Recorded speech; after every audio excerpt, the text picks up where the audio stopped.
Hi everyone, I'm Ongezwa Ntsepe and welcome back to my YouTube channel called Business and All. In this channel, we discuss everything that has to do with the business, the successes, the failures, and everything in between.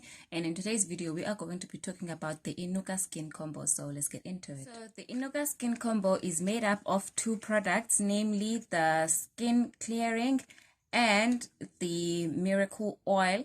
They come in these boxes. You can use the products on their own or you can use them as the combo. So the first way to use the product is to spray the miracle oil on your hands, and then you apply it directly to the affected area, and then you also pour a few drops on your hand and then apply it on the affected area as well.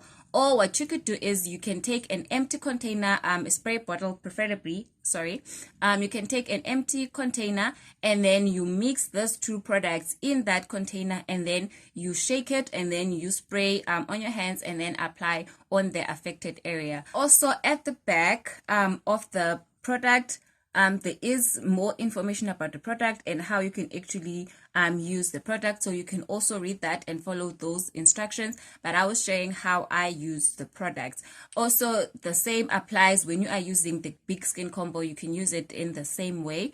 So yeah, you must also always remember that you may not get the same results as the next person, and your results may not come as fast as the other person, because each person reacts differently to each product, and that is very important to remember. And also, just because a product worked for the other person does not mean it will work for you. When you're buying a product, buy it knowing that it can work and it may not work for you. And yeah, just have that in mind, because you do get people who buy the skin combo and then it works for them, they are happy, and then their friend who bought the skin combo for them, the product doesn't work for them, or they react badly from it. So the moment you react badly to a product, you must discontinue the usage of the product, because it may mean that the product does not go well with your skin. So thank you very much for watching. Hope you learned something from this video. Don't forget to like, comment, subscribe, share the video, do the most, and remember, never say no to a crown.